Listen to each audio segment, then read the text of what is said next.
Good morning, students. Today we will study the topic of fungal diseases. Students, you know what is fungi actually? Fungi is an heterotrophic organism.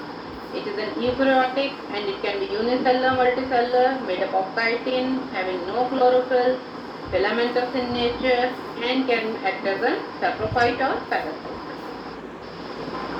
Now, if we talk about the structure and reproduction, they are having an hyphae which can be saptate or non-saptate.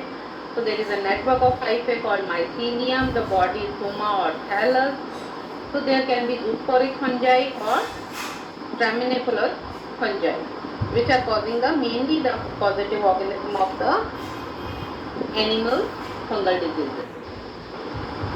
Now we talk about the major fungal diseases of fishes. So what are the major contributing factors which causes these diseases or that increases their prevalence? Which are the mechanical injury after handling, then exposure to extreme pH levels or prolonged exposure to low water temperatures, lack of food, excessive use of chemotherapy or any other microbial infection. So these factors causes the greater risk of the animal towards the development of fungal disease. So first disease we take is of the saprolegnosis, which is caused by the saprolegnious species, and the species are affected by this disease are mostly the freshwater fishes like carps and goldfish. And how do we come to know that the fish is infected?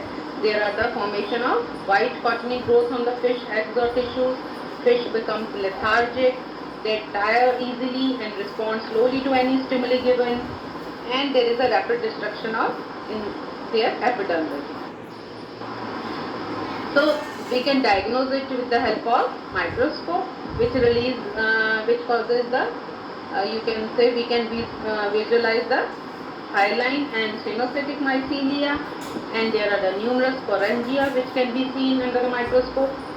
How we can prevent it? By the help of certain chemicals like zinc-free malachite green, sodium chloride, formalin, hydrogen peroxide. These can be given as for the treatment and control. Now then is the saprolegnosis disease. So it is also called as saprolegniasis, and it can mostly affect the fishes which are present in the you can say water in the form of molds or in the form of in the temperate you can say temperate type of climate or estuarine fish. So in this the first category is of the ulcerative, then next the disease ulcerative epizotic syndrome. So it is caused by the Aphanomyces invadens, and it is also called as Rhabdovirus or Eromonas hydrophila. So it is caused by the Aphanomyces strain. So the species affected are which are having the less than 30 freshwater fishes. Mostly they are affected by this, like the snakeheads, catfish, gourami, goby, etc. So these in this picture you can see the fungal hyphae or the black stain in the connective tissue of the ovary of a snakehead fish. The signs are the darker discoloration, there will be loss of appetite, the fishes will become hyperactive and will have jerky movements, there is an ulcerative laceration, or they may become lethargic in the later stages, and there may be exposure of head bone tissues. So there is massive infiltration of the tissues. So we can diagnose it by the isolation of the fishes from the internal tissues. So mainly the prevention is with the help of eradication of the causative agent, that is the fungi. We should remove the fungi from the pond or the river where the fish is remaining or living. Then is the proper management by reducing the stocking densities. Sometimes the space is less and the more fishes are introduced, so that increases the stocking densities, Then the forming of UF resistant fishes, there should be application of treatments like 5-PCM, Coprol. So these are the, you can say, which can prevent our fishes from becoming diseased. So here is the figure of the diseased fish, how they can be seen under the microscope when they are infected. Next is the gill rot disease, which is called as branchiomycosis. So in this the species affected are the carp, goldfish, eels. The fishes become pale, there is a necrotic area present in them, then the gill fungal hyphae can be seen, which obstructs the blood circulation. Necrosis can be seen. The diagnosis is with the help of microscopic examination. So they can be prevented by malachite green, benzalkonium chloride, copper sulfate, sodium chloride. So to prevent them, the feeding of the fish can be stopped for some time. The dead fish should be removed immediately to prevent any infection. So this disease can be. So this is how you can see in the figure the gill mycosis, how the gills are being affected with this disease. Another disease is ichthyofoniasis, which is found in the gropers, trouts, flounders, herrings and cod. So signs are the erratic swimming behavior and swelling of the abdomen. The spleen, liver and kidney become swollen. There is a loss of appetite, rough skin, sandpaper effect is there. So we can easily diagnose with the help of microscope, where the cysts and nodules can be seen along with the fungal hyphae. The disease can be prevented to some extent, but no exact treatment is known for it. So it can be carefully avoided to avoid the track. So this you can see in the figure how these fishes are being affected with the ichthyofoniasis. So this is the hepatic lysin which has been caused because of the ichthyofoniasis. Now these were of the fishes. Now when we talk about the major fungal disease of crustaceans.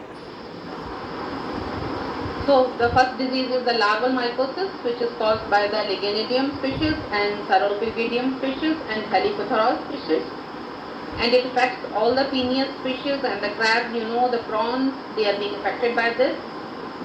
So the main signs are the larval mortality start occurring. There is progressive systemic mycosis.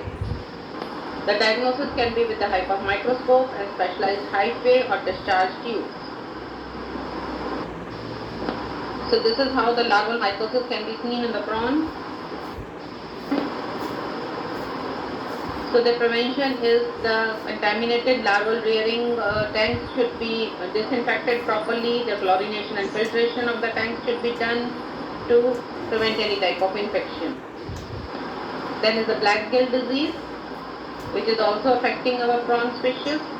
And the prawn fishery is done, there is appearance of black spots, infection is starting on the damaged tissues, and the lessons become as a route of entry.